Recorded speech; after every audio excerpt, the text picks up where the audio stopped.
Alright guys, Sunny Weather 21 Vlog, ang inyong caregiver sa California, USA. At nandito tayo ngayon guys sa Albania. Yan, kung mapapansin nyo, gabi naglalakad kami ng aking mga nakilala at mga kaibigan dyan. Yan ay sa Dures, kung saan makikita nyo ngayon yung paligid na madilim, gabi. Yan. So, habang tayo nakabakasyon dito sa Albania, siyempre kailangan ma-experience natin yung ganyan para hindi tayo manghinayang pagbalik sa US, di ba? Yan guys, makikita nyo. Ang ganda dyan. Promise, ang ganda. Talagang parang babalik-balikan mo eh. So, malapit na daw yung summer dito. Siyempre, pagka ganyang klima, napakasarap mamasyal. Hindi tulad pag winter na hindi ka komportable kasi sobrang lamig ayon sa mga nandito. O yan. Yan, kung mapapansin nyo, yan si Ella, yung kanyang BF na lokal or Albanian, si Aurel. Isa yan guys sa mga minute ko dito sa Albania para doon sa business proposal. Okay? Yung partnership. Maganda naman ang napagkasunduan namin. So siyempre bago namin umpisahan yon, magkakaroon muna tayo ng feasibility studies. Kumbaga yung pag-aaral kung paano yung operation, lahat-lahat kikita, yung costing. So sa makatwid, magte-take tayo dito ng effort.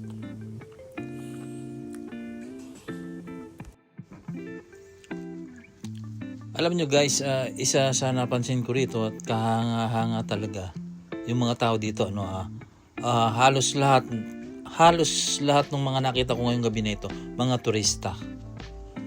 Actually, nung pagbaba ko or bago pa lang ako sumakay ng eroplano from Roma, Italy, napansin ko na parang ako lang yung Pilipino maraming mga Asian, like siguro mga Vietnamese and Chinese yan, kilala natin siyempre, medyo singgit yung mga mata nila. And then mga Polish, mga German, mga Frances, mga Italiano, halos mga ganun.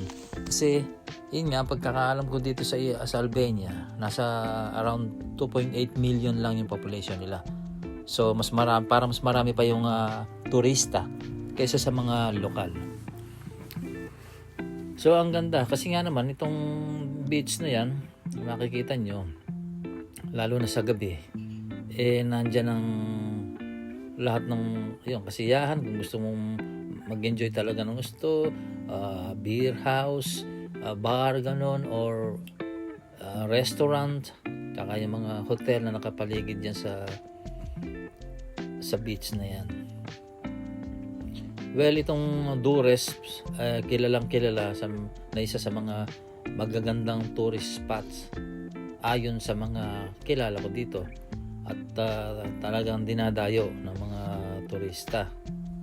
So ang kaya naman dito, yan, napakahaba niyan talagang yung isang linya, yung isang paglakad mo na ganun, masosolve ka, sulit, lahat left and right makikita mo yung ganda.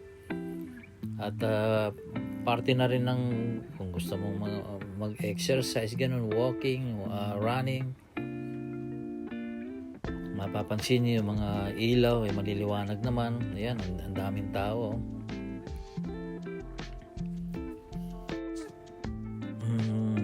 Actually katatapos lang namin mag-meeting or mag-usap ang mga magiging business partner namin na yan. At napagpasyan nga namin na pagpunta dyan sa beach na yan, maglakad. Although hindi naman malamig, napakasarap ng klima. Kung mapapansin nyo, alas mga naka-shorts at mga naka-t-shirt lang yung mga tao. Enjoy na enjoy ako. At kakaibang experience naman ito.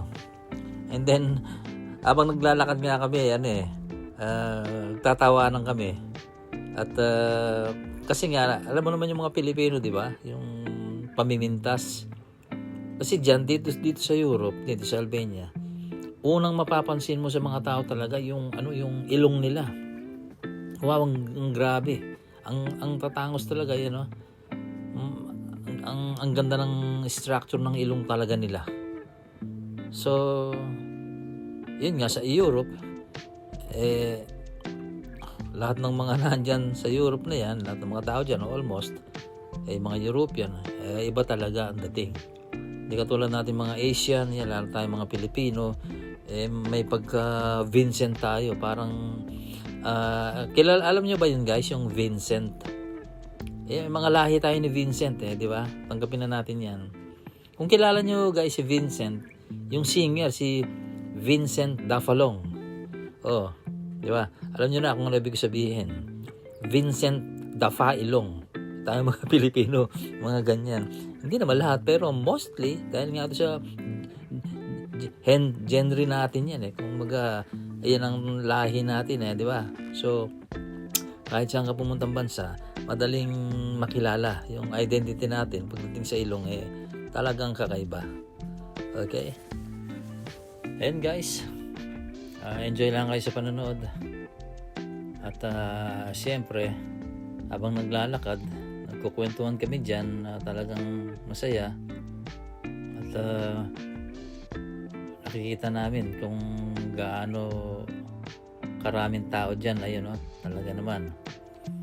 So, mamaya ang pagkakaalam ko bago kami matulog, bago ako bumalik sa hotel ko, tagay ng konti. Kumbaga parang advance celebration ng napag-usapan namin na business. Tsaka guys, isa pang magandang balita dito sa Albania, yung cost of living. Cost of living ang baba. Mas mababa pa sa Pilipinas.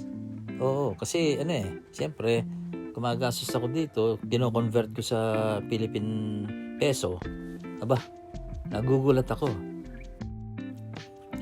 Kaya naman hindi nakapagtataka na maraming mga turistang dumadayo dito sa Albania. Ayan, kitang-kita guys. Bata, matanda, babae, lalaki. Ang sarap ng makita yung paligid ng ganyan. Ilaw pa lang sulit na yung pagpamamasyal.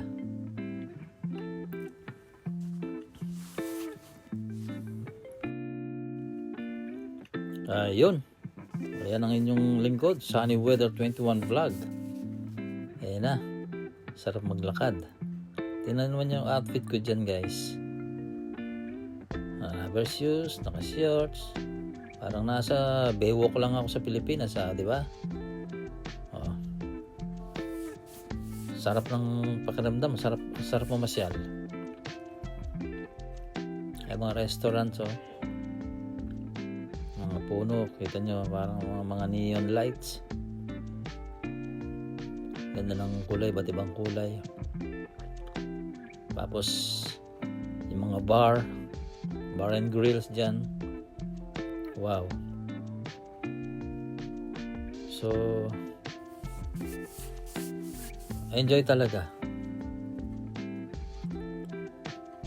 Pero kaming nasa lubong na isang Pilipina dito Akala ko ako lang madaldal mas madaldal pa sa amin. Tuwa naman kami. At kadarating lang daw niya, isang buwan pa lang may gito, wala pa. Sabi niya okay naman daw ang kanyang trabaho at ang sahod niya. At masaya daw dito kaysa doon sa pinuntahan niya. Galing siya ata siya ng Qatar. So ayan guys, pagmasdan nyo na lang. Enjoy kayo sa panonood sa video na to.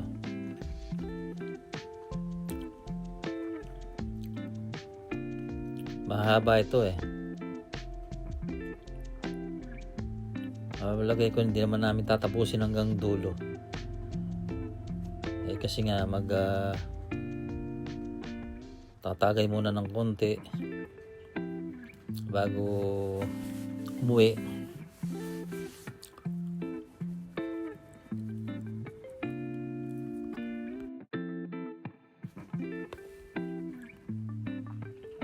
Stay in tune. Enjoy your watching, guys.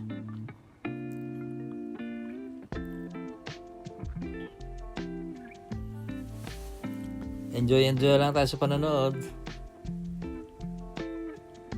Yan. Mga restaurant.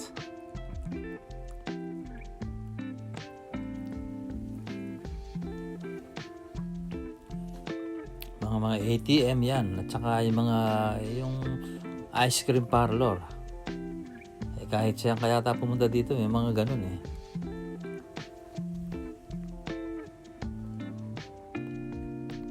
Siyempre, habang naglalakad ka nga naman dyan sa tabi ng dagat na yan, lalo na pag malamig, kaya mag-ice cream ka,